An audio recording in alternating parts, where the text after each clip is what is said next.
Let's see this question.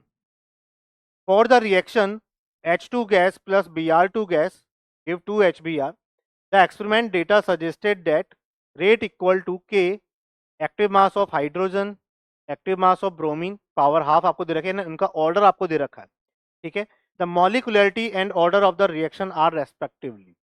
अच्छा, आप यदि इस एग्जांपल को ध्यान से देखेंगे तो आपको एक चीज समझ में आएगी कि मॉलिकुलरिटी जो होती है, पहली बात तो मॉलिकुलरिटी हमेशा एलिमेंट्री रिएक्शन के लिए ही डिफाइन होती है, ठीक है।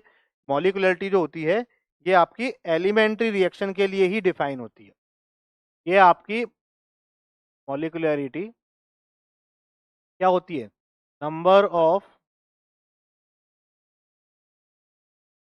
total number of reactants participating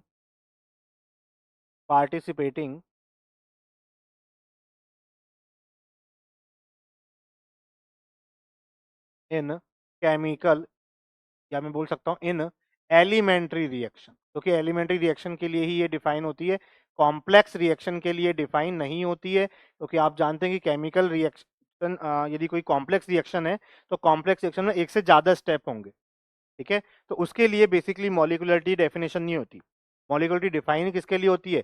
elementary reaction के लिए डिफाइन होती है। तो यहाँ पर यदि हमें बोला जा रहा है कि जो रिएक्शन है H2 gas plus Br2 gas give 2 HBr, यदि ये रिएक्शन एलिमेंट्री होती, तो यहाँ पर हाइड्रोजन का ऑर्डर भी 1 है और ब्रोमीन का ऑर्डर भी 1 होता, ठीक।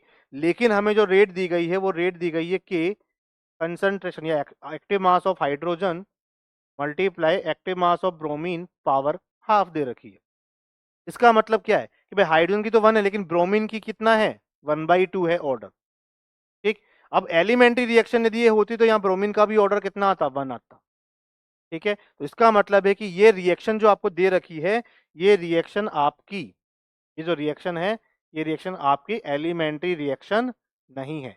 कौन सी रिएक्शन हो गई है? कॉम्प्लेक्स रिएक्शन हो गई है। और कॉम्प्लेक्स रिएक्शन के लिए molecularity does not define, molecularity does not define, define ही नहीं होती है, क्योंकि कॉम्प्लेक्स रिएक्शन एक से ज्यादा स्टेप में कंप्लीट होती है। हम हर एक स्टेप के लिए मॉलिकुलरिटी डिफाइन कर सकते हैं उसमें, लेकिन कंप्लीट रिएक्शन के लिए मॉलिकुलरिटी को डिफाइन नहीं किया जा सकता, ठीक है। तो यहाँ पर यदि हमसे पूछा जाएगा कि भाई बताइए मॉलिकुलरिटी क्या होगी, तो हम बोलेंगे नॉट डिफाइंड। यदि हमसे ऑर्डर पूछा जाएगा तो हाँ, ऑर्डर हम जरूर बोल सकते हैं कि भाई हाइड्रोजन का ऑर्डर 1 है, ब्रोमीन के लिए ऑर्डर 1/2 है, तो यहाँ पर हमें मिल जाएगा 3/2। ऑर्डर जो होता है वो आपका 0 भी हो सकता है और फ्रैक्शनल भी हो सकता है, लेकिन मॉलिकुलरिटी कभी भी 0 और फ्रैक्शनल नहीं हो सकती, वो कंप्लीट होल नंबर होता है आपका, ठीक है। तो यहाँ पर यदि हमसे कोई आंसर पूछेगा तो हमारा आंसर हो जाएगा ऑप्शन सी कि मॉलिकुलरिटी नॉट डिफाइंड है, जबकि ऑर्डर जो है वो कितना आएगा? 3/2 आएगा, ठीक। तो यहाँ पर कॉन्सेप्ट जो है वो बेसिकली मॉलिकुलरिटी